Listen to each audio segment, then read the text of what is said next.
ಹೋರಾಟ ನಡೆಯುವಂತ ಸಂದರ್ಭದಲ್ಲಿ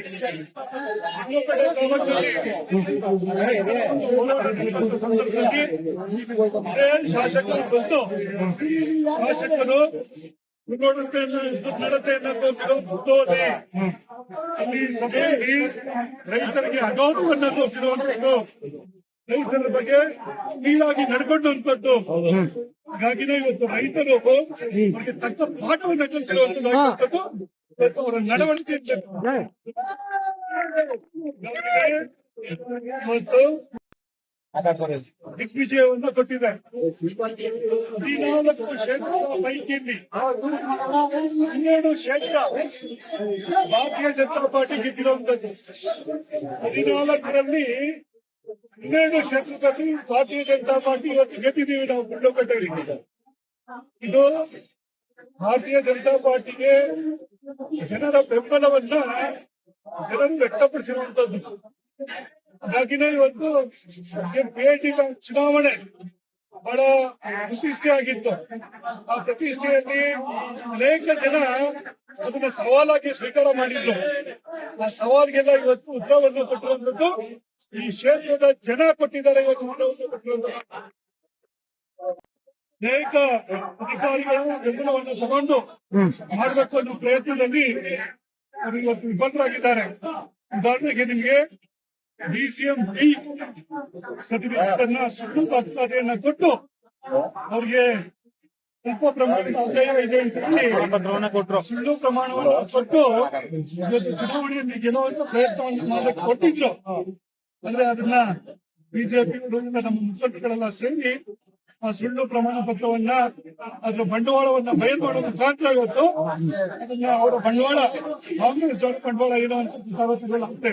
ಹೀಗಾಗಿ ಇವತ್ತು ಬಿಜೆಪಿ ವರ್ಗ ನಮ್ಮ ಕ್ಷೇತ್ರದ ಜನ ಭಾರತೀಯ ಜನತಾ ಪಾರ್ಟಿಗೆ ಬಹಳ ದೊಡ್ಡ ಗೆಲುವನ್ನು ಕೊಟ್ಟಿರುವಂತದ್ದು.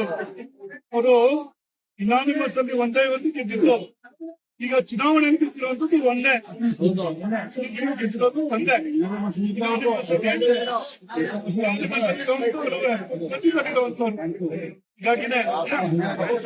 ಹಾಗಾಗಿ ಇವತ್ತು ಬಹುತೇಕ ಎಲ್ಲಾ ಕ್ಷೇತ್ರದಲ್ಲೂ ಭಾರತೀಯ ಜನತಾ ಪಾರ್ಟಿ ಗೆದ್ದಿದೆ ಅಂತ ಹೇಳಲಿಕ್ಕೆ ಸ್ವಲ್ಪ ಸಂತೋಷ ಪಡ್ತಿದ್ರಿ.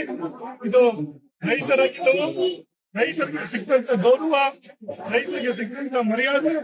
ಹಾಗಾಗಿ ಇನ್ನು ಮೇಲೆ ರೈತರ ಪರವಾಗಿ ಬಿಜೆಪಿ ಧ್ವನಿಯೆತ್ತುತ್ತೆ ಅಂತ ಹೇಳ್ತಾ ಇವತ್ತು ನಮ್ಮ ಚಾಮರಾಜನಗರದ PIT ಬ್ಯಾಂಕ್ನ ಅಧ್ಯಕ್ಷರು ನಮ್ಮ ಚುನಾವಣೆಯ ಫಲಿತಾಂಶ ಜೊತೆಗೆ ಬಂದು ಎಲ್ಲ ಅಭ್ಯರ್ಥಿಗಳಿಗೆ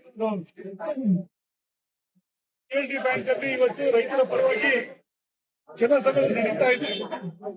ಹಿಂದೆ ನಮ್ಮ ಆಡಳಿತ ಮಂಡಳಿ ಇದ್ದಂತ ಸಂದರ್ಭದಲ್ಲಿ ರೈತರ ಪರವಾಗಿ ಕೆಲಸ ನೀಡಿದ ಉದ್ದೇಶದಿಂದ ಇವತ್ತು ಮತ್ತೊಮ್ಮೆ ಭಾರತೀಯ ಜನತಾ ಪಾರ್ಟಿಯ ಅಧಿಕಾರ ಮತ್ತೊಮ್ಮೆ PIT ಬ್ಯಾಂಕ್ ಅಲ್ಲಿ ಸಿಕ್ಕಿದೆ. ಇವತ್ತು ಏನು ಬಿಜೆಪಿಯವರು ರೈತರ ಪರವಾಗಿದ್ದೀವಿ, ರೈತರ ವಿಚಾರದಲ್ಲಿ ಇವತ್ತು ಅನೇಕ ಬಾರಿ ಅದನ್ನು ನಿರೂಪಿಸಿದ್ವಿ. ಈಗಾಗಲೇ ಕೆರೆಗಳಿಗೆ ನೀರು ತುಂಬದ ಈ ಶಾಸಕರ ನಡೆಯನ್ನ ಅನೇಕ ಬಾರಿ ವಿರೋಧ ಮಾಡಿದ್ವಿ. ಅನೇಕ ಜನ ಮಾತಾಡುವಂತದ್ದು ಏನಪ್ಪಾ ಅಂತಂದ್ರೆ ಬಿಜೆಪಿ ಅಧಿಕಾರದಲ್ಲಿ ಇದ್ದಂತ ಸಂದರ್ಭದಲ್ಲಿ ಕೆರೆಗಳಿಗೆ ನೀರು ತುಂಬ್ತಾ ಇತ್ತು. ಆದ್ರೆ ಈಗ ಕಾಂಗ್ರೆಸ್ನ ಶಾಸಕ ಗೆದ್ದ ಮೇಲೆ ಯಾವುದೇ ಕೆರೆಗಳಿಗೆ ನೀರು ತುಂಬದ ಪರಿಸ್ಥಿತಿ ಬಂದೋಗಿದೆ. 3 ವರ್ಷ ಆಯ್ತು. 3 ವರ್ಷದಿಂದ ಕೆರೆಗಳಿಗೆ ಇರುವಂತ ಶಾಸಕ, ರೈತ ವಿರೋಧ ಧೋರಣೆ ಇರುವಂತ ಶಾಸಕ.